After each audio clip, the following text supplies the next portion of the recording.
Welcome to Hope Talks podcast with Grayson Willis and Pastor Margaret Michael, where you'll hear inspiring stories that are filled with hope and good news in Jesus Christ. You can also search for our podcast on iTunes, Spotify, Stitcher, Google Podcast, and TuneIn. We would love your feedback and invite you to take a short, anonymous survey. You can find the link to the survey in the show notes. Welcome to today's broadcast of Hope Talks. I'm Grayson Willis. And I'm Pastor Margaret Michael. Thanks for tuning in today, and today we're joined by Randy Aikens. Randy, how are you doing today? I'm wonderful. Thank you. And Randy's here today to share his testimony with us. Randy, just start out telling us about where you're from and about how you grew up. Well, I grew up in a very small town in northwestern Ohio, a town of 3,000. I have great parents, an older brother, a younger sister, and it was a nice spot to grow up. We didn't lock our doors. In a small town, everybody knew you. As I became a teenager, that wasn't what I wanted, but it was a great spot. My dad owned an IGA, and so I began working at the age of 10. Didn't really want to, but as it turned out later on, when I was a teenager, I had a job, and some of my friends didn't. My dad would not open on Sundays. That was a Sabbath day, so he said if he could not make it in 6 days, he would do something else. Right. But he took over his father's one-room grocery store and expanded it, of course. So all the Aikens worked at the store. We said that someone had to be there, and I remember one time when someone had to go and everyone had to go, he turned the milk case upside down, and my little sister stood on it and ran the cash register. Yeah. So I got my business sense from my dad. I worked so long, and my mother was a stay-at-home and taught me love and relationships. Yeah. And so you combine those three, and it's been a lot of success for my life. Yeah. Of course, my brother worked and my sister worked, and I met my wife in North Baltimore, Ohio, and dated her when she was 14. I was 16. So you think about today, and that probably wouldn't happen very often. But in a small town, it was something that was allowed, and we had a lot of good times. We grew up together. When I graduated from high school, I went to Miami University in Southern Ohio, and my wife and I, or my girlfriend at the time, we broke up, and she went to Bowling Green State University. So we dated while we were in our schools, and the Lord got us back together at a high school basketball game on winter break. Isn't that the way the Lord is? He'll work it out, yes. Won't he? Well, when we were in high school, I played varsity basketball, and she was the cheerleader. So after the game, we would go out, but it was ironic that he used that stage to get us back together. So what was it? I'm going to back up just for a little bit. What was faith life for you said you closed on the Sabbath, so I'm thinking there was faith in your family. Yes. What did that look like? We grew up Methodist, so it was more work-based. The church that we grew up in was not gospel preaching. Didn't know the difference, but we regularly attended church, did some outside activities. Sunday evenings was called YF, Youth Fellowship, which was nice just to have all the youth there, and remember the counselors, Doris and Jim Meller would lead us, and it was one of the things we did. Yeah. Monday started, and the week went on, and then maybe there was an event during the week, but it was primarily just go to church on Sunday and Sunday evening, and then you're done. Yeah. And there, in that process, there was something happening, probably, I'm going to guess, the Word of God was getting into your heart. I mean, there was that foundation was being laid, I'm going to guess, that became a part of the fabric of your life. Yes, it did. We knew right from wrong, and we knew parts of the Bible, but the only thing we didn't know until later on in our young adult life was the relationship with Jesus Christ. Yeah. So you and your wife met that basketball game, and tell us about what happened then. Well, we dated, and then my senior year we were engaged. And in 1978 we got married. We have 2 great kids. They're in their 30s, a son Adam and a daughter Ashley, and they're just wonderfully employed, loving their careers and their life. Yeah. And we have 3 granddaughters, so we're enjoying our life too. Yeah. And we're just blessed. Yeah. So you said your dad taught you business. Mm-hmm. Your mom taught you devotion and what was Love that? and relationships. Love and relationship, Yes. which is devotion, right? Mm-hmm. So you graduated. What did your work career look like? Well, I joined Packaging Corporation of America right out of college. Okay. And we had many moves, about 9 moves. And it's interesting how we attended different churches and grew. So our first move was after Middletown, Ohio, where I was training, went to Saginaw, Michigan. And since we were Methodists, we joined the Methodist Church. And this one was different. They were reading the Bible much more. It wasn't just a 10-minute sermonette and then talking about sports or something else, the topic of the day. They were talking about Jesus, and we go, oh, this is an hour. It's really long, you know. So we didn't know at the time they were gospel preaching, but we had an idea they were different, and we felt that. And at that time, my brother, Jay, was saved, and we were close, but he still lived in Columbus, Ohio, so we had some distance, and he was acting very different because he was born again. And I thought, man, he's strange. This church is a little different. And then we moved to Harrisonburg out of this facility, but lived in Massanutten. And we attended the Elkton Presbyterian Church with Jim Martin. So we got to know Jim and Dee. And we always thought the Presbyterians were similar to the Methodists. But Jim's church was gospel preaching. We're going, wow, this is confusing. But during that time, so it was about December of 1980, I accepted Christ. And my brother was part of that walk, and my wife shortly thereafter. And then from here, we moved to Waco, Texas, and became Baptist. So they were even a little bit more charismatic, hand-raising, a little bit louder, and I would call it, you had to be dunked, you know. Yeah. I remember asking the pastor, so sprinkling isn't going to get it? And he explained it's a public commitment and a public declaration of your faith. So it's up to you.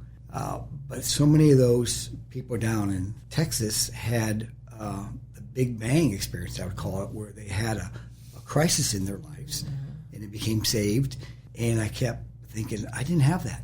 So for about a year, I was questioning my faith. So I met with Pastor Toby. I still remember this meeting to this day. And I said, I'm questioning my salvation because I didn't have this huge experience like so many do. And he explained, he said, some people get so low, they have such a crisis in their lives that the turning point is to Christ.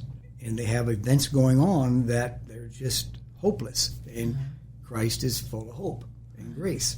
And he said, what you've got, and many people do, is it's a process. It's like falling in love. Yeah. And he said, tell me when you fell in love with your wife, the date. I didn't. I don't know. So he said, that's what it is. Wow. You continue to grow, and you know it when it happens, but trying to pinpoint that time may be a little difficult, but you know when you're saved. Yeah. And I'll never forget that analogy. Yeah. So that was very good. And then we moved to Ohio, back to Ohio, and we became brethren in the Ashland, Ohio church. And they were gospel preaching, and that's just where we went. Yeah. We attended churches. It took us a while to find a church when we moved, just so we knew it was the right one. And after that, we went to suburban Atlanta, Georgia, and became part of the Christian church. And it was another step in growing. And then when we moved here in 1998, back to Harrisonburg, the joke in our family was, well, we don't think they're going to become Catholic, and there's no other denomination available, so I wonder where they'll go. And we told them we were going to attend the Nazarene church. And they just said, what in the world is a Nazarene? And the question. Carrie Willis used to put in the bulletin occasionally, Yeah. what in the world is a Nazarene, with a description. That's right. And it was so easy to recite to them. And they just sort of chuckled, going, we didn't know that church existed. And we met people in the Nazarene church in the school. Yeah. So we weren't attending a building. Yeah, we were Stone Spring Elementary at that Yes. time. and transitioned to this building. Right. Yeah. But we just knew that was where we needed to go. Yeah.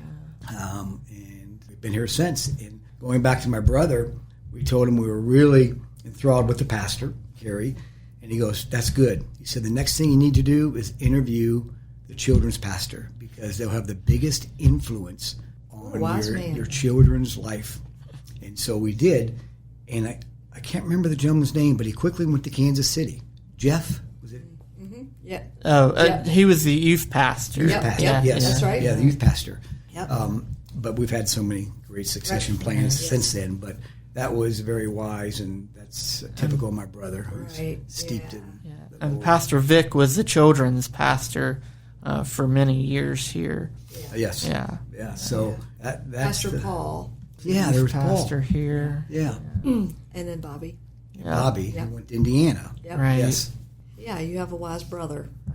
Well, he has been my mentor during the years, just from quiet examples, all the things he's plugged into at his church, how he conducts his life. So he was part of my journey. Yeah, and you know what you're sharing about going to the different denominations. We are the church. Right. Right. Yeah. Doesn't any denomination have a corner on? Right. We may have some different distinctives, but we are the Big C church. You know, we are a part of that church universal. And so that's beautiful just to hear your experiences, because every church has distinctives that are different. But it's kind of like when we go to our local church, every person has giftings to be a part of the body. Ephesians 4. And so we have to find our place in the body. What has God gifted us? How's he gifted us to be a part? But then when you see all of the churches, they all have a place too, and we all bring distinctives that make us the church. Right. And when we can embrace that, and like you all did, that's beautiful, to experience maybe even fuller what the church looks like on a larger scale than just the local church. That's beautiful. Yeah.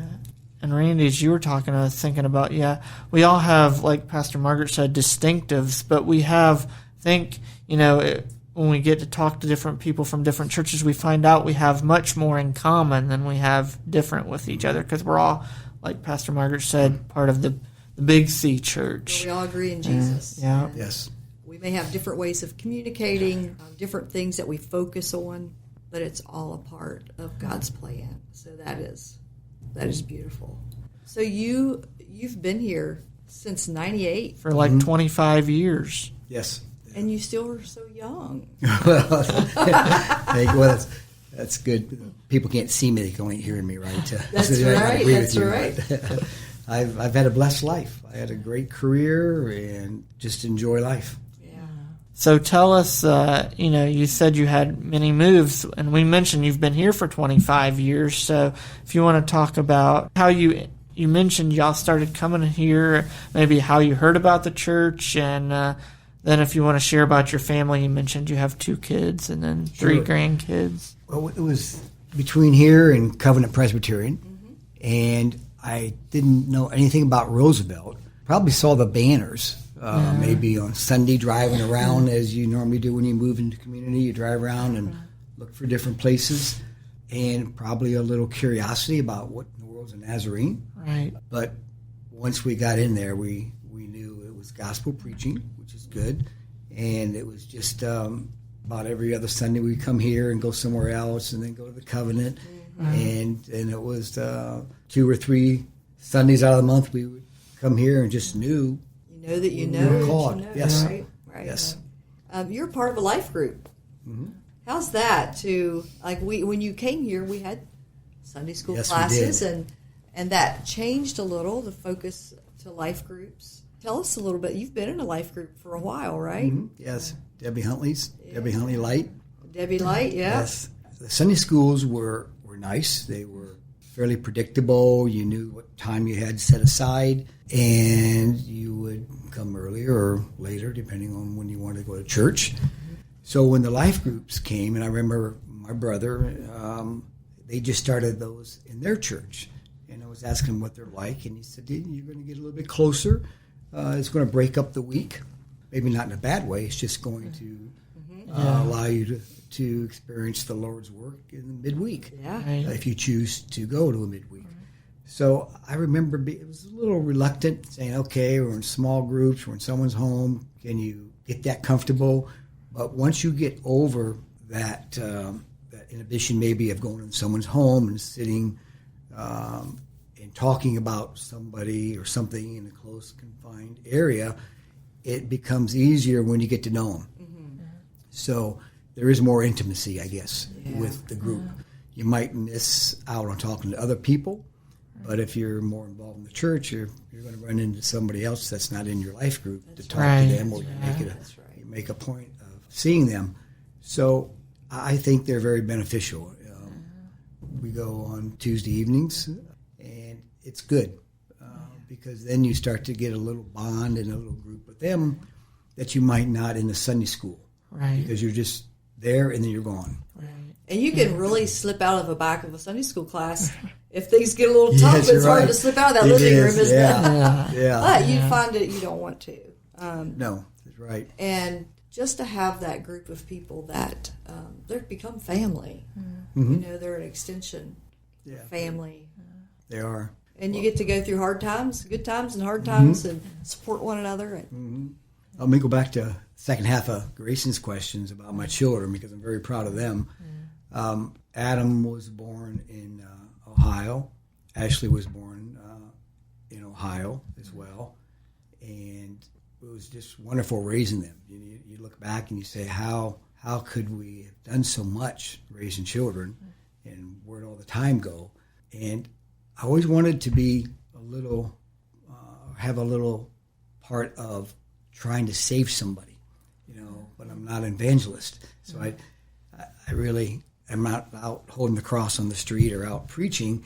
And again, my brother saying, well, it's a process. You can plant a seed somewhere along the way or water it if it's already planted. And one day I just had a revelation that the people under my roof I influenced the most. And so it was our son and daughter that we were able to nurture and grow to know Christ. And now we get the chance to help my son with his daughters, just in a different way. That's beautiful, because that is our first mission. Yeah, the Great Commission, right? Yeah, and it's there. We have our family that God's given us. And I was sitting in a meeting this week with some pastors, and someone made the comment that, what would it be like if you, as a pastor or as a Christian, in this setting it was pastor, but if you win other people, but get to heaven and you don't have your children there, And so, and the conversation was, that is our first ministry, is to minister to our family, no matter what. I think we all cast what I call long shadows, like this does. It reaches people that you don't know, but you run into in the public. Right. So just it reaches out in ways that we don't even know. And, in today's world, a smile, planting a seed of kindness, it can be pretty simple. But the world needs light more than ever. Whatever that looks like, wherever we go. Home is certainly where we must start. Right. Yes, I would. My wife and I, Susan, we would both tell our children when they left for school to go mad. That was make a difference, insinuating a positive Christian difference. So our little saying is "go mad." That's good. And you were talking about, Margaret mentioned small things like a smile. Those things we took for granted up until the last couple of years, when we were maybe isolated at different times from people, and has caused people to maybe be isolated. And certainly, when our family is first before, like Margaret said, if we win all these other people and then get to heaven and our family's not there, then something that I thought about as you were saying that was Dad one time, I believe it was a pastor, somebody was talking about, or a Christian man saying that that he could remember there was no prodigal that was raised in the church that he could remember that didn't come back at some point. In the Bible it says, raise up a child in the way he should go, or the way they should go, and they will not walk apart from it. So. Well, and there are people listening today that have had an experience that might be different. Maybe their children aren't. If you're listening today and your child is not with the Lord, that would be my parents did the best they could. But then I did have to find my own way, and that wasn't real pretty. And so testimonies, it would go back to what Randy said earlier. Sometimes there are testimonies of people that they depart for it for a while, but our job is to pray and to trust the Lord no matter where our children are. He loves them more than we will ever love them. And so I just encourage you today, if you're listening and maybe your children aren't where you would like for them to be, that God has not lost sight of them, and He is aware and He cares so much. I think about Jesus showed us such a picture of compassion for people, and that is how God feels about our kids. Whether they're saved or lost, He pursues them with an everlasting love. And us. Praise the Lord. Where would we be without that? Oh, without the grace and forgiveness. And Pastor Margaret, you've said this before, God doesn't have grandchildren. We're all His children, and He loves us more than even our parents love us. Our parents love their kids. And so don't give up praying for lost family members, because they're not so lost that God can't reach them. As long as people still have breath, they still have hope. That's right. That's exactly God's timetable. We just don't know that at times. We want to manipulate His timetable to meet our earthly needs. Yes. And it's difficult at times to trust. Yes. Right. But He is trustworthy. Right. He has not failed us. Randy, talk about how the Lord's using you now. We talked a little bit about life groups and how you and your wife are involved in that. And, another good thing about that is getting to share a meal. Sometimes life groups share meals together and things like that, grow a little closer. But just share how the Lord's using you now. Well, 1 year out of retirement, I actually have been praying and searching for a way to serve Him more. And so I'm exploring different avenues, different organizations, and I haven't found that one yet. So I'm still active, but I'm looking for that one. Maybe it's one or two places that can really use my talents. Right. And I just want to glorify Him more. I've got the time, so part of that is spending more time with grandchildren. Yeah. Being with them, a little bit more involved in the church, doing some outside work with some friends, and allowing them to see me more in my walk. So it's just it's a different phase, but I'm very comfortable with it, and glad I've got the time to search.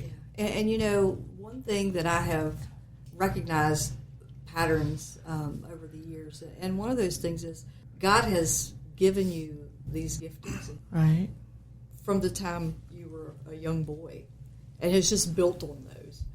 And there's no doubt in my mind that He has a plan to not let those be dormant, but there is a place out there that you can use what God's gifted you with for the glory of God. Right. That's good. It blesses my heart to hear that. Some people go, well, I'm retired. I'm not doing that. But you're leaning in and going, Lord, what's the next step? Right. I've stayed active. Yeah. But sometimes they're just works, and they're for the eternal works. Right.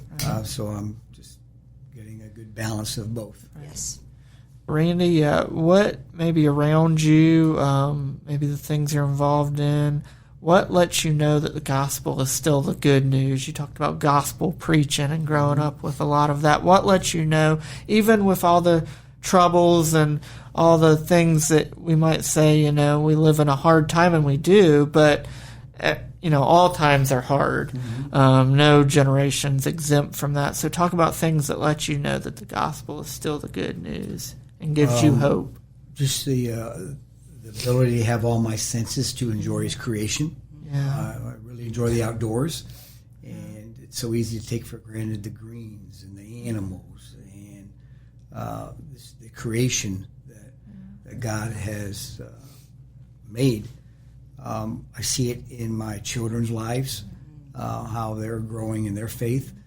I see my granddaughters, how they're growing, and the little notes they write and the verses of the Bible that they cite when we're with them. So I see a lot of that. I see healing. My sister had some health issues, and she's overcoming them.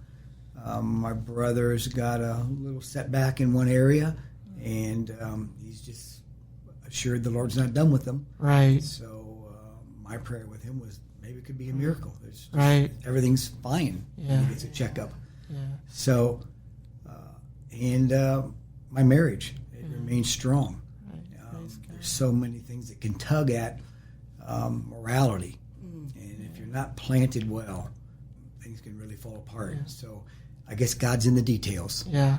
Well, and I think just what you shared there is some of the things that we take for granted as we're busy. Yeah. The green, just knowing that God's creation calls us to worship Him. Yeah. But we can rush through our day and miss the very things that He has placed before us. The sunrise, His mercies are new every morning. Yeah. Looking into the eyes of those we love and not rushing past them, but seeing how God is growing them and building their faith. It's good reminders for us today. Yeah. Thank you for sharing that. I'm sure that we all can back off the throttle a little bit and look into the eyes of those we love and make sure that they know that we love them and that Jesus loves them. Yes.